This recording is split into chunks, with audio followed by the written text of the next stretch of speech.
பாகிஸ்தான் 3-4 தினங்களுக்கு முன்னர் ரொம்ப துள்ளினாங்க. ஆனா என்னவோ தெரியல, நேற்று இன்றைக்கும் இதுவரையும் சைலன்ஸ். பங்களாதேஷுக்கு இன்று வரையில் காலக்கெடு, நீங்கள் வந்து விளையாட வேண்டும், விளையாடாவிட்டால் ஸ்கொட்லாந்து அணி அடுத்த அணியாக உள்ளே வரும். இந்தியா அணி வெண்டா மட்டும் உங்களை 2 வரையும் காண கிடைக்காது. அது ஏன் தெரியல எனக்கு. இலங்கையில் நடக்கிற அத்தனை போட்டிகள்லையும் நம்மளை விட மற்ற அணிகள் தான் பலமா இருக்கு. இலங்கை இங்கிலாந்து அணிகளுக்கு இடையிலான முதலாவது ஒரு நாள் சர்வதேச போட்டி நடக்க போகுது. இன்றைக்கு ஆர் பிரேமதாஸ் மைதானத்துல. நேரம் இப்ப சரியா 12:46, 2:30 மணிக்கு இந்த மேட்ச் தொடங்க போகுது. இந்த போட்டி பற்றிய முழுமையான விவரங்களை எங்களுடைய கடந்த கால வீடியோக்கள்ல உங்களுக்கு நிறைய காய்ச்சிருக்கோம். இன்றைக்கு நடக்க போற இந்த போட்டி அப்படின்றது எதுக்காக அப்படின்றதா இப்ப நிறைய பேரோட கேள்வி இருக்கு. எதுக்கு வேர்ல்ட் கப் நடக்கிறதுக்கு இன்னும் 20 நாள் தான் இருக்கு. அதுக்கு முதல்ல ஒரு நாள் போட்டி 3 T20 இதெல்லாம் நடக்க போகுது. அது இங்கிலாந்துக்கு எது நடக்க போகுது அப்படின்றது நிறைய பேருக்கு ஒரு கேள்வி இருக்கு. அதுக்கு நாங்க முதல்ல சொன்னோம், இலங்கை அணி கிட்டத்தட்ட பயிற்சி போட்டியாக எடுத்துக்கொள்வாங்க. பொதுவாக போட்டிகள் வெளியில் வரதான் போட்டிகளை தனியாக T20க்கு வரதிலும் பார்க்க இப்படி போட்டிகளை ஏற்பாடு செய்வது நல்ல முறையில் அமையும். மேட்ச் வந்துட்டாலே நம்ம வானத்துக்கு ஒரு என்ன சொல்றது, பள்ளிக்கு நேற்று வெயில் மனுஷன் வெளியால போக முடியல இருந்தது. மழை பெய்ய வாய்ப்பு, கொஞ்சம் மழை பெய்ய வாய்ப்பு குறைவு. ஆனாலும் அங்கங்க கொஞ்சம் வெயில் குறைவா இருக்கே ஒரு டவுட் இருக்கு. அதை வந்து சரசரன்னு அடிச்சுட்டு போயிருமோ.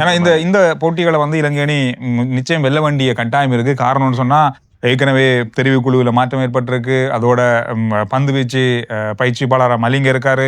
இந்த மாதிரி நிறைய விஷயங்கள்ல ஒரு விதமான புதுத்தன்மை தெரியுது இலங்கை அணியில. அதுல இந்த போட்டியில வெற்றி அப்படின்றது எனக்கு தெரிஞ்சு 50-50 இல்ல, 100க்கு 100 தான் இருக்க வேண்டியது. இலங்கை வெற்றி பெற்றி ஆகணும் என்கின்றது இருக்குது. ஒரு நாள் சர்வதேச போட்டியிலையும் அந்த வெற்றி இலங்கை அணிக்கு மனதளவில் பூஸ்டை கொடுக்கும். எனவே இந்த ஒரு நாள் சர்வதேச போட்டி தொடரை விளையாடி வெற்றி பெற்றால் T20 தொடர் இலகுவாக மாறும். இப்ப டீம் எடுத்துக்கொண்டா இங்கிலாந்து டீமை பார்க்கக்குள்ள ஒரு நாள் சர்வதேச போட்டிக்காக வந்திருக்கின்ற அணிக்கும் T20 அணிக்கும் பெரிய வித்தியாசம் இல்லை.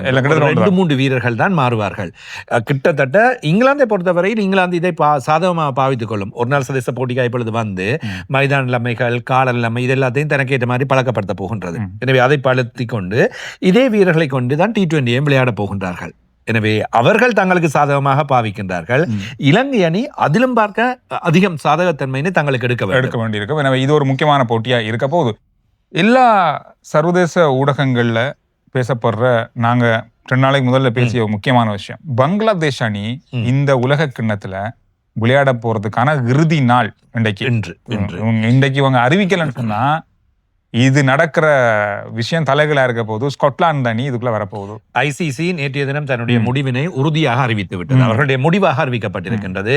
பங்களாதேஷுக்கு இன்று வரையில் காலக்கெடு, நீங்கள் வந்து விளையாட வேண்டும், விளையாடாவிட்டால் ஸ்காட்லாந்து அணி அடுத்த அணியாக உள்ளே வரும். நீங்கள் இல்லை அதை நேற்று சொல்லிட்டாங்க. வந்து விளையாடுங்க, இல்லாட்டி விட்டுட்டு போங்க. இதுதான் இப்ப முடிவாக இருக்கின்றது. எல்லார் பக்கத்துலயும் கேள்வி, அதைத்தான் கேட்க வரீங்க. பாகிஸ்தான் 3-4 தினங்களுக்கு முன்னர் ரொம்ப துள்ளினாங்க. ஆனா என்னவோ தெரியல, நேற்று இன்றைக்கும் இதுவரையும் சைலன்ஸ். அதாவது எந்த கருத்தும் சொல்லல, நாங்க வந்து விளையாட போறோம், விளையாடல, வெளிநடப்பு செய்யறோம், புறக்கணிப்பு செய்யறோம், எதுவுமே சொல்லல. ஆனா நேற்று ICC-க்கான கூட்டத்துக்கு அவர்கள் ஒரு இமெயில தான் அனுப்பி இருக்கிறார்கள்.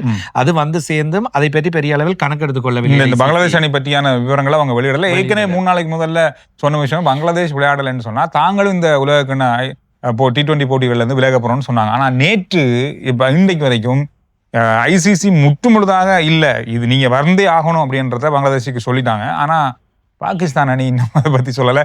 சில வேளையில பங்களாதேஷ் அணி தட்டுப்பட்டதுக்கு பிறகு ஸ்காட்லாந்து உள்ள வந்தது பிறகு தாங்கள் அறிவிப்பாங்களோ, இல்ல நாங்களும் வரலன்னு சொல்லி சொல்லுவாங்களோ தெரியாது. என்று பின்னேறதுக்குள்ள பங்களாதேஷ் சரி, ஓகே நீங்க எல்லாரும் சொல்றதுல நாங்க வந்து விளையாடுறோம் சொல்லிடுவாங்க. எனக்கு தெரிஞ்சு 99% பங்களாதேஷ். அதனாலதான் பாகிஸ்தானும் சில வேளை சைலன்ஸா இருக்குதோ, இது ஒரு அழுத்தத்தை கொடுத்து ஒரு பிரஷரை கொடுத்து இப்படி எல்லாம் இருக்குதுன்றதை காட்ட முயற்சி செய்யற மாதிரி தான் தென்படுகின்றது. ஓகே, ICC உத்தரவாதம் அறிவிச்சிருக்குது, வழங்கி இருக்கு, ஏதாவது உங்களுக்கு நடந்ததா இந்தியாவில் நீங்க தான் பொறுப்பு அப்படின்னு சொல்லிட்டு வருவாங்களா? கண்டிப்பா வந்து பங்களாதேஷ் அணி விளையாட வேண்டும், இல்லாட்டி அவர்களுக்கு வேற ஆப்ஷன் இல்ல. நிறைய வாய்ப்பு பங்களாதேஷ் அணி விளையாட வாய்ப்பு இருக்கு. இப்படி நடந்துட்டு இருக்கேக்க இந்தியா வெற்றி பெற்றிருக்கு. நிறைய பேரு நீங்க சொல்றது காதுல கேக்குது. இந்தியா அணி வெண்டா மட்டும் உங்களை 2 வரையும் காண கிடைக்காது. எங்க போறீங்க 2 பேரும் இந்தியா அணி வென்ற நாள். ஆனா இந்தியா அணி தோத்தா மட்டும் வந்துருவீங்க மைக்கு எங்க அவரான் தூக்கி கொண்டு. வெண்டுட்டுன்னா உங்களை 2 பேரும் எங்கேயுமே பிடிக்கலாம். வந்திருக்கோம். இந்தியா அணி வென்றிருக்கு. உண்மையில் இந்தியாவை இந்தியா வெல்றதுன்றது எனக்கு என்ன சொல்றதுன்னா, நாங்க ஏன் இந்தியா வெல்றதை பத்தி பெருசா ஆகவும்னு சொல்றேன். இந்தியா வெல்லதான் மீண்டும் மீண்டும் சொல்லிக் கொண்டு இருக்கிறோம். இந்தியா வெல்லுறது எங்களுக்கு பெரிய விஷயம் இல்லை, ஆனால் இந்தியா தோற்பது எங்களுக்கு பெரிய விஷயம். அதனால தான் தோத்தால் அடிக்கடி பேசுகின்றோம். விஷயம் இந்தியா தோக்குறன்றது அவ்வளவு ஏற்றுக்கொள்ளக்கூடியது இல்லை. அந்த அளவு பலமா நீ எல்லா பக்கத்தாலே அதை பத்தி பேசும்போது நிறைய விஷயங்கள் நம்ம நீ வெண்டுட்டாங்கன்னு சொல்றதுல இது எதுவுமே இல்லை, எந்த பிரச்சனையுமே இல்லை. இதுதான் விஷயமே, வேற எதுவும் இல்லை. இந்தியாவுக்கு அந்த மாதிரி ஒரு இடம் கொடுத்து வச்சிருக்கதால நம்ம அதை பத்தி நேற்று நியூசிலாந்து அணிக்கும் ஒரு நாள் சர்வதேச போட்டி தொடரில் நியூசிலாந்திடம் தோல்வியினை சந்தித்த இந்தியா T20 மிக அபாரமான மீள்வருகை ஒன்றை காட்டி வெற்றி பெற்றிருக்கு. நாங்க இப்ப என்ன சொன்னோம், T20 அசைக்க முடியாத அணி இந்தியா தான், அதுல மாற்றம் இல்லை. அசைக்க முடியாத அணி, அதுல தோல்விகள் எங்கேயாவது நடக்கலாம், ஆனா 90% இந்தியாவுக்கு வெற்றிக்கான வாய்ப்பு தான் அதிகமாக இருக்கு. அந்த அளவு பலமான வீரர்கள் கொண்டாடி அபிஷேக் சர்மா நேற்றும் ஒன் மேன் ஷோ காட்டி இருக்கின்றார். 35 பந்துகளில் 84 ஓட்டங்கள் பிரித்து மேய்ந்தார். 238 ஓட்டங்கள் இந்தியா பெற்றது. துடுப்பாட்டத்தில் எல்லோருமே பிரகாசித்தார்கள். இறுதி நேரத்தில் ரிங்கு சிங் 100 மீட்டருக்கும் ஒரு 6 அடிச்சார். 20 பந்துகளில் 44 ஓட்டங்கள். எனவே T20 ஸ்காட்ல இவர் வந்திருக்கின்றார். திலக் வர்மா இல்லாத இடத்துக்கு தான் இவர் விளையாட போகிறாரா? திலக் வர்மா வந்தால் இவர் உலக கிண்ணத்தில் சில வேளைகளில் விளையாடாமல் பெஞ்சிலே இருக்க வேண்டிய வாய்ப்பு இருக்கு. எப்படியான வீரர் பெஞ்சிலே இருக்கின்ற அளவுக்கு அப்படி அந்த நிலை தான் இந்தியா அணி இருக்கு. இவர் பெஞ்சிலையா என்ற மாதிரி இருக்குது. ரிஷப் பாண்ட் இல்ல, இப்படியான நிலைமையில தான் அணி விளையாடுகின்றது. அப்படி இருந்தும் 238 ஓட்டங்கள் 20 ஓவர்ல நியூசிலாந்துக்கு எதிராக வெளுத்து வாங்குறதுன்றது வாய்ப்பே இல்ல ராஜான்ற மாதிரி. 197 விக்கெட்டுகள். பந்து வீச்சிலும் எல்லோருமே பிரகாசித்திருக்கின்றார்கள். கொஞ்சம் ஓட்டங்களை கொடுத்தாலும் கூட இந்திய அணி வெற்றிகரமாக உலக கிண்ணத்தை ஆரம்பிக்கிறது. இந்தியா கிண்ணத்தினை அப்படி செய்யற மாதிரி எனக்கு வந்து போகுது அப்படி நினைக்கிறீங்களா? ஆனா இந்த மாதிரி சொல்ல முடியாது, எது வேணா நடக்கலாம். கஷ்டம் மிக இறுக்கம், கடுமையான போட்டிகள். ஆசிய கண்ண மாதிரி இல்லது, அது நிச்சயம். எனவே பலமான அணிகளாகத்தான் எல்லா அணிகளுமே வரப்போகின்றன.